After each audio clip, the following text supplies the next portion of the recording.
This gun lights your firemen, the pilot lights out. This football team is coming into our place. We're standing in our way. This is a game of the heart. Focus and finish. So how's that Chip Kelly thing working out in Philly? And that extra point play? How about that? Someone needs to tell Chip that he's not playing against college kids anymore and the guys on the other team are getting paid to play, just like his Oregon players were. Except they're getting paid on the books. What's next? Is he going to have the Eagles sing the team fight song? You know, Lou Holtz tried that with the Jets in '76, and he ended up having to resign with one game left to go after a 3-10 start. This could get ugly pretty quickly. Check out my advice on how you should have approached last night's game from Wednesday's show. If you don't think that Andy Reid knows how to shut down the offensive talent in Philly, you're nuts. He knows that core group of players inside and out. For years he ran the practices and he was the one calling the plays for them based on taking advantage of their skill sets. This is not going to be a banner week for Chip Kelly's fast-paced offense, and I wouldn't be counting heavily on fantasy stats from Eagle offensive players in week 3. Yeah, well, Sean McCoy had a pretty decent night with 21 points. You should expect that from him nearly every time out. That jump step of his is a thing of beauty. But Andy Reid showed other teams exactly how to shut down Michael Vick and Deshaun Jackson, and that tape is now available to all 31 other teams. Bengals offensive coordinator Jay Gruden said yesterday that he expects a 50-50 timeshare between Giovanni Bernard and Ben Jarvis Green Ellis sooner rather than later. And we discussed this prior to the season starting. It was only a matter of time. It didn't take long. Green Ellis averages just 2.8 yards per carry, and Bernard is the one who provides a higher upside for both the Bengals and fantasy owners. Willis McGahee signed with the Browns yesterday, prompting a surprising number of viewers to ask if they should pick him up.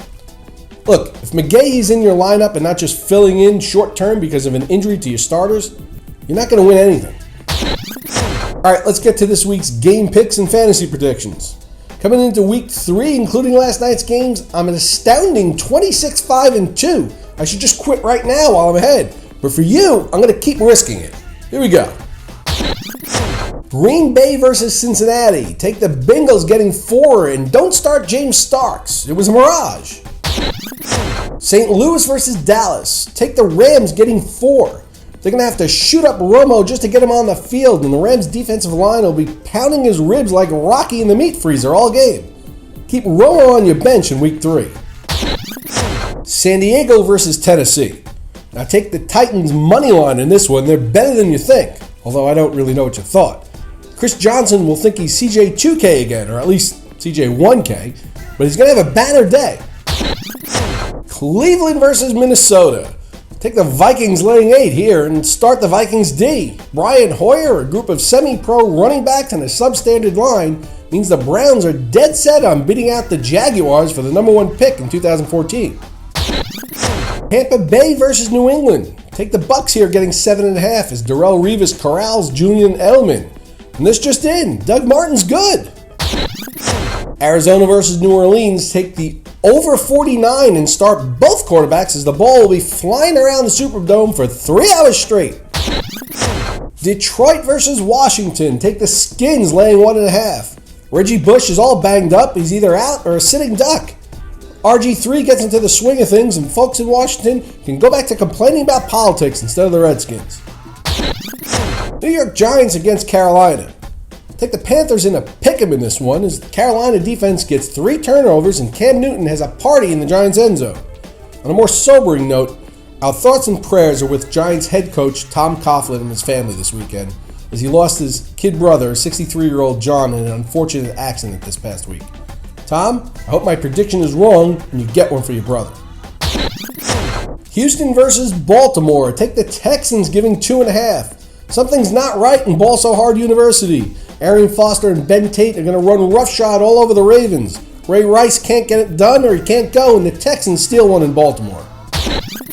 Atlanta versus Miami. Now, everyone loves the Dolphins here, so that's when I pick up and go the other way.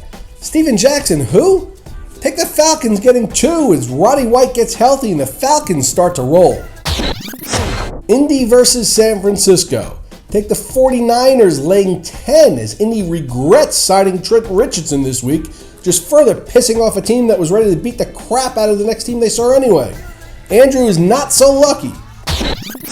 Buffalo against the New York Jets. Take the Jets, getting a 1 in the disinterest game to anyone outside of New York and New Jersey. Rex Ryan's second-ranked defense gives rookie E.J. Manuel a lesson in what not to do. Jacksonville versus Seattle. Holy crap, did you see that line? Take the Jaguars in the mismatch of the century. They're planning to put food on the table too, and I was able to get a line of 21.5 on Monday, so I jumped all over it. That said, you could probably do worse than playing the Seattle defense. Chicago versus Pittsburgh. Take the Bears getting 2.5 as the Bears go to 3-0 and the Steelers start off as the polar opposite.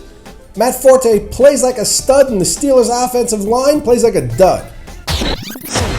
Oakland at Denver. Take the Broncos laying 2 touchdowns with both Manning and Pryor having a fantasy point scoring party on the field. Today's question comes from @JeremySue, who wants to know if he should pick up Le'Veon Bell. Well, he won't be back this week, so I assume you're talking about going forward. I'm going to say no, because no matter how good he is, the Pittsburgh line is awful.